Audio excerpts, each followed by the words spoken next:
You are listening to Lovely Talks Heavy.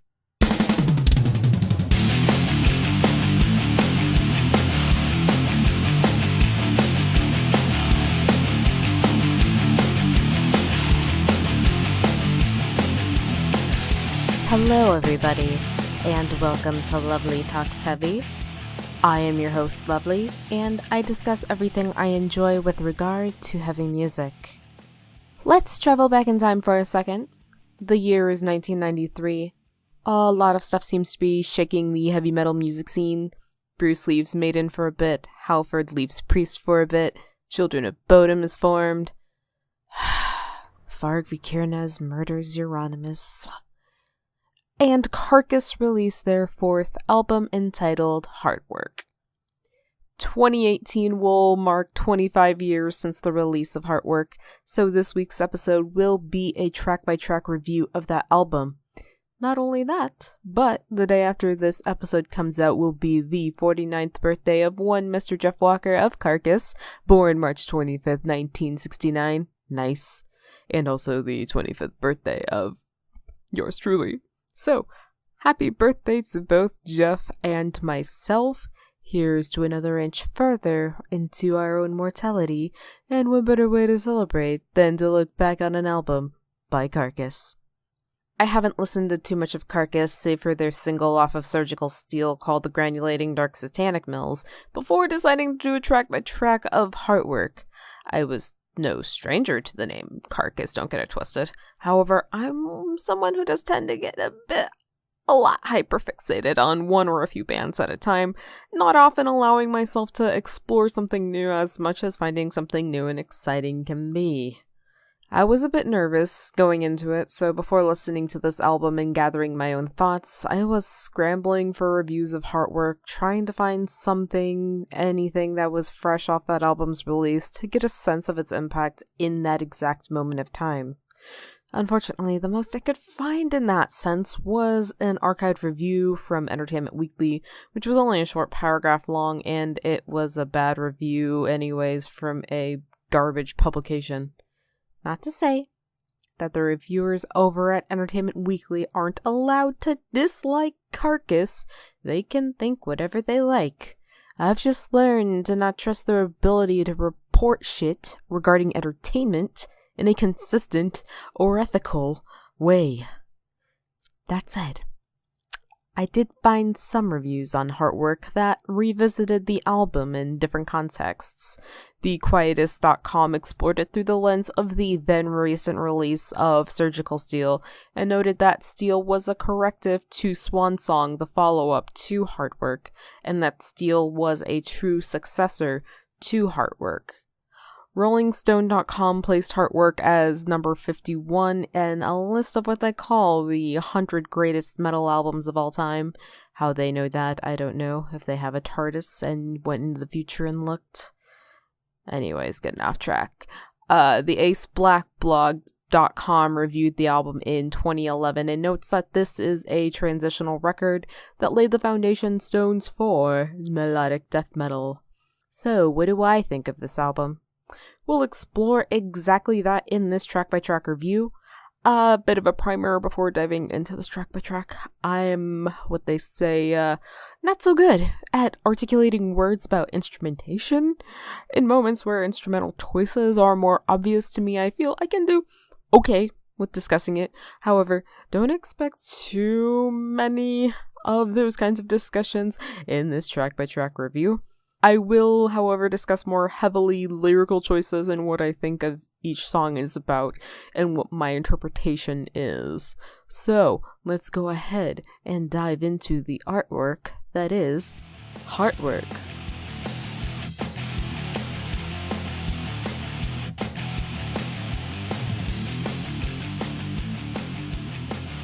Let's get this out of the way. 5 out of 5 for Buried Dreams.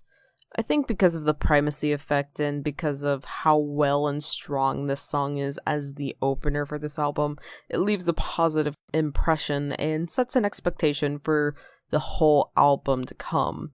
Buried Dreams describes a nightmarescape where failure reigns. Hilarious, considering I just said it leaves a positive impression, and now I'm saying it's a song describing a nightmare-scape where failure reigns. As the song says, it's where aspirations are quashed, where life's chances are lost, where all hope is gone. It reminds me of Dante's Inferno, only darker, in the sense that in Inferno, Dante was being given a grand tour of what hell is like and only there for a visit. But in Buried Dreams, the person being addressed isn't just here for a visit. This is their life now, and this is only the beginning of the nightmare-scape and what it will look like. One effect that appears in a few different instances in this album that is first heard in this song that I really like is what I'm gonna call the sliding down the hill screech. You can hear it in the lines, the sand of time kicked in your face, rubbed in your face, where it sounds like as Jeff Walker is screeching the word face, he's sliding down a hill or slide in a cavern almost, and the screech echoes until it fades. I really dig that, and I'm glad this is one thing that ties together the song somewhat in this album. So once again, 5 out of 5 for Buried Dreams.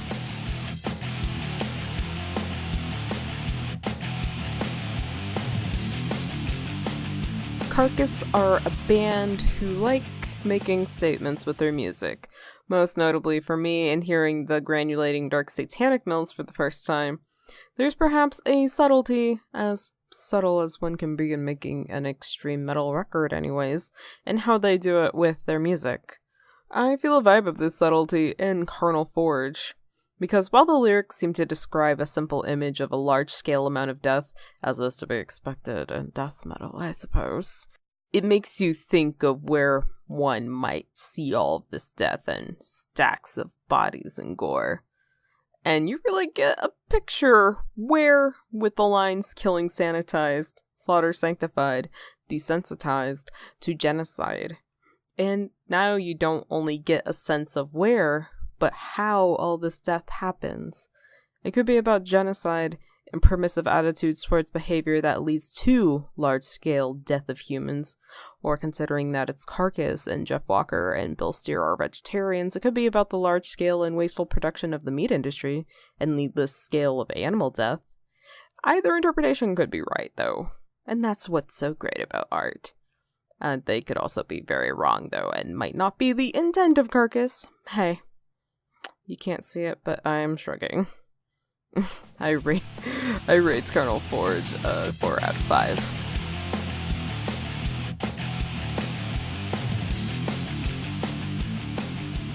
No Love Lost is on the groovier end of the spectrum on this album. Lyrically, it sounds like when I tried writing songs in high school and wanted to be deep and edgy and also romantic. Only Carcass did it in a way better way that I would ever even want to when they did it 7 months after my birth. So let's talk about the music video for a moment. There's a lot of imagery of being bound, trapped, and tethered, not in an overt and obvious sort of BDSM sort of way that one would come to expect. This isn't 50 Shades of Grey. But we see images of animal traps, barbed wire shaped into a heart, and keys being tossed. Along with that, there's blood dripping onto roses, insinuating the effects of toxic relationships. The key being tossed in particular hints at the idea that one is locked up and the key is being thrown away. The barbed wire heart is a more overt nod to the album title Heartwork, which is in itself a play on words. Artwork, heartwork. You have art in the shape of a heart with heavy metal barbed wire. Anyways, 3 out of 5 for No Love Lost.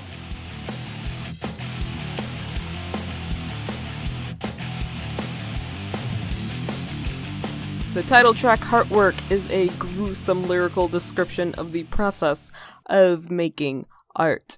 Certain points of the song are emphasized in the repetition of certain lyrics, while the words being repeated are slightly rearranged.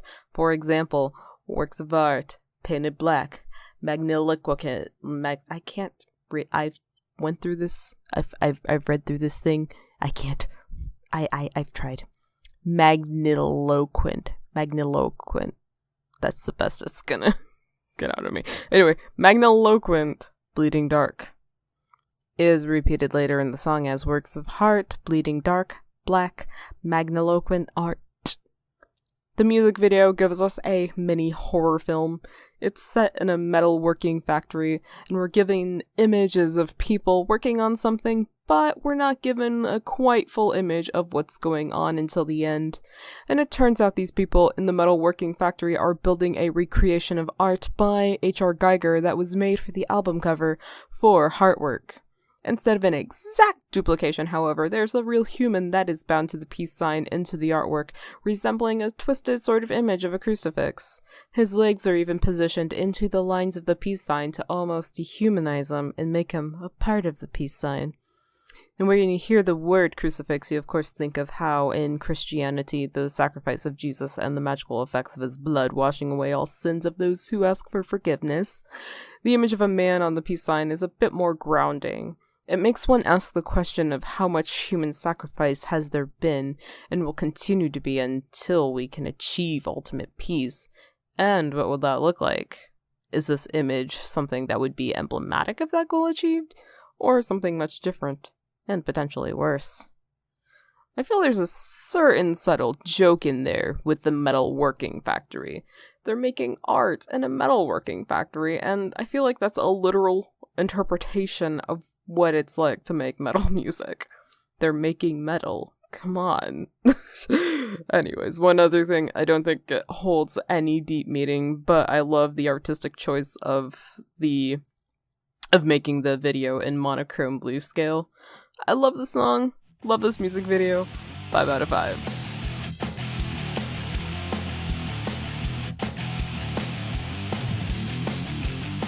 Embodiment is a kind of thrashy and gallopy condemnation of how Christianity is oft approached by those who claim to be a part of it.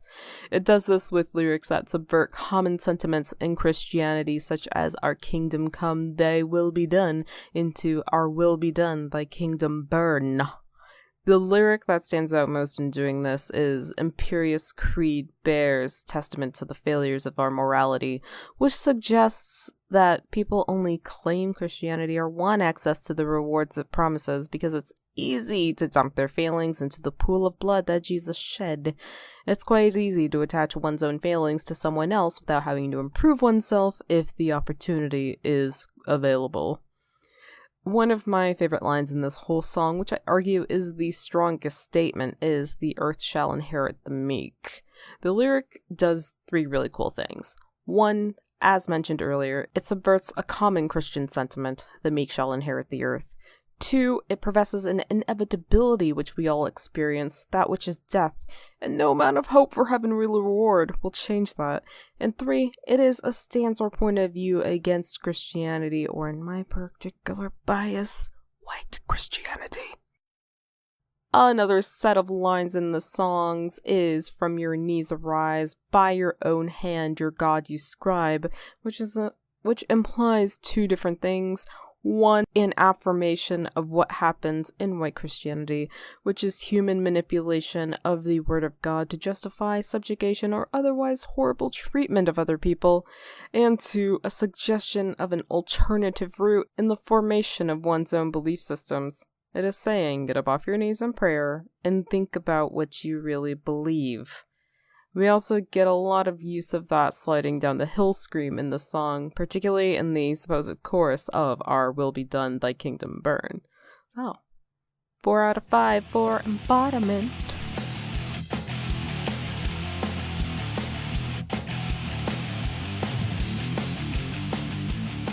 I don't really have too much to offer as far as in-depth analysis goes for this Mortal Coil. I like how the song sounds. I like how it's even more gallopy than Embodiment, how we get a lot of sliding down the hill screams from Jeff Walker, the fading out echo of some words in the song, how it manages to feel like a really short song despite being of quite average length. You can't hear it, but I'm shrugging again. 3 out of 5 for this Mortal Coil.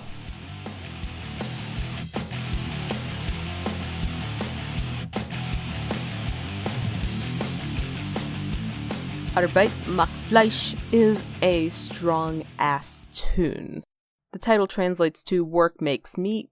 which is a play on the phrase Arbeit macht frei, or work will make you free, which was used in places like Nazi concentration camps like Auschwitz. I do want to note that I didn't come up to that conclusion myself. When looking for sources for this podcast episode, I came across a very interesting assessment by Tyranny of Tradition of the lyrics of Arbeit macht Fleisch, which explores this song in detail. I'll link it in the description of this episode for those that are interested. Now, what are my own assessments of this song? Well, it's clearly condemnation. I feel like I'm using that word a lot in this episode. I mean, metal is quite a condemning genre. Anyways, Arbeit macht Fleisch is a condemnation of the idea of working just for the sake of working, that no value is inherent in one unless they have a job and contribute to society. The instrumentation of the song sounds like the running and grinding of a machine, as if to drive in a point that the attitude of work for the sake of work creates a societal machine. We have lyrics like slave to the grind and, of course, Arbeit macht Fleisch to say that a mindless dedication to work, investment of endless hours, days, and weeks into work for the sake of it, is a dehumanizing process. Instead of work making one free, it makes you into meat. Tyranny of Tradition's analysis of the song goes out of its way to point out that it's not necessarily a knock on the value of hard work itself. For instance, lots of hard work must be invested in perfecting the craft of playing the guitar or writing meaningful lyrics. Instead, it's a condemnation of the culture that encourages a mindless value-imbuing approach to work. We shouldn't have to toil and rot to become valuable to society. And I'm quite inclined to agree with that entire sentiment. I also really dig the fluttering guitars that bookend the guitar solo in the song towards the end of it. I just want to point that out. So, 5 out of 5 for Arbeit macht Fleisch.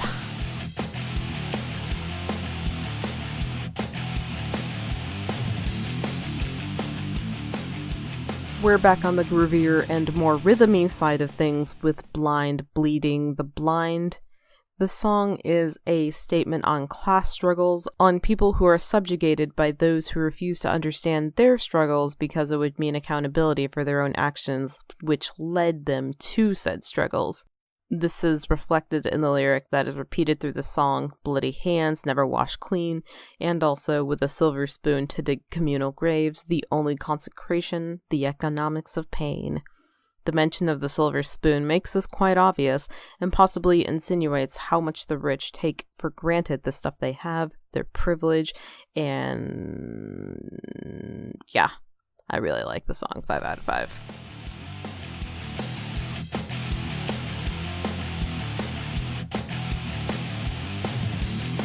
We're grinding our way to the end here. The penultimate track on Heartwork is Doctrinal Expletives, which yields 2 interpretations for me, though it looks more like a web in my notes, like kind of a conspiracy theory board, but you know, for song interpretations.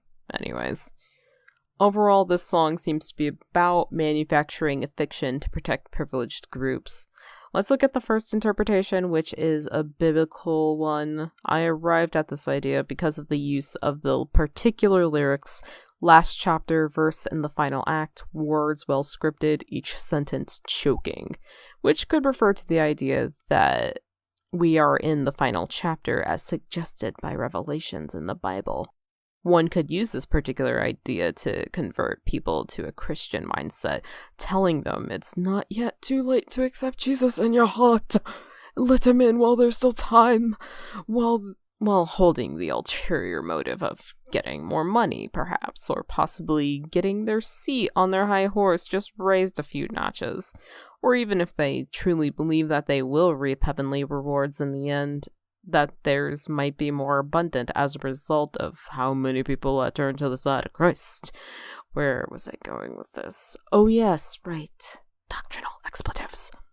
There's also the line, articulate expletive fiction open to misinterpretation, which kind of circles back into the idea of this being about religion, in my opinion, particularly Christianity, where there's a million different sects that have their own particular idea of what should be focused in on in worship. The other interpretation that the song yields is one of class struggle, like the previous song, Bleeding the Blind, and the idea that the working class are indoctrinated to argue on behalf of the rich and, in a sense, protect them from the soured viewpoints coming from the poor and legitimizing the idea of the rich being where they are while the poor are where they are too. Anyways, 5 out of 5 for doctrinal expletives.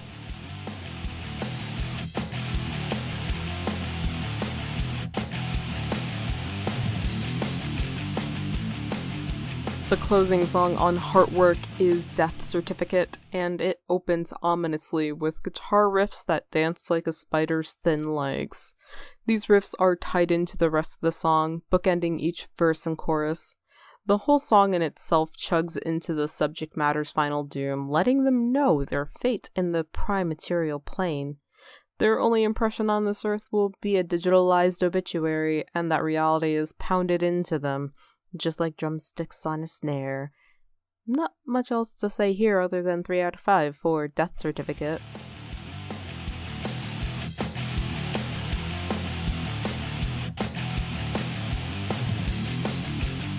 Overall, Heartwork is an album that is emblematic of death metal. Where I think it could improve as a record? Well, if it were approached as a concept album, I think it could have packed a bigger punch. Remember when I said Buried Dreams felt like a darker introduction to Dante's Inferno? The rest of the album feels like different tour stops on a nightmarish journey, exploring and condemning all the sins of one really reprehensible person. If more purposeful ties were made lyrically and conceptually, it could be this full story explaining why this subject made all the wrong choices and their final stop is a place of buried dreams, and all they have to commemorate them is a death certificate. To pay for their crimes on the prime material plane, they now have to eternally take their place on the twisted crucifix that is the piece of Heartwork. Despite that though, I think Heartwork is a strong record on its own, and I think that if I can make this sort of connection, others can as well. But even without that sort of connection, Heartwork makes its own strong statements using plays on words and thought-provoking artwork by H.R. Geiger, and overall the songs themselves are just really great. After listening to this record, I will say that I regret not having heard it earlier in life. In high school, where most of my taste in metal was forged specifically.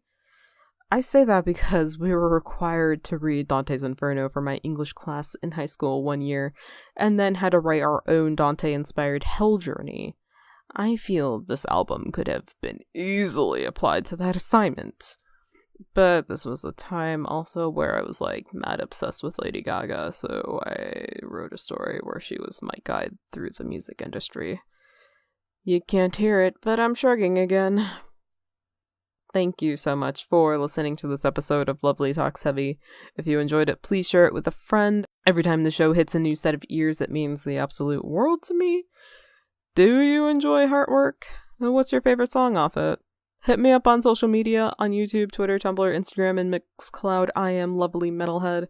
Speaking of social media, I have a poll running on Twitter at the moment. I'm taking votes on what album I should do a track-by-track review of in the near future.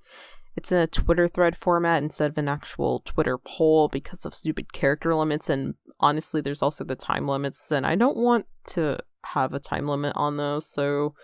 But the first tweet in that thread is pinned to my Twitter profile. If you go through the thread, you can vote on which album you would like to see me do by just liking the tweet where I name the album. So, just go do that, please, and, go vote for which album I should explore next. One final time, happy birthday to myself and to Jeff Walker. Here's to another inch into our own mortality. And until next week, next Saturday, the next episode of Lovely Talks Heavy, you stay brutal.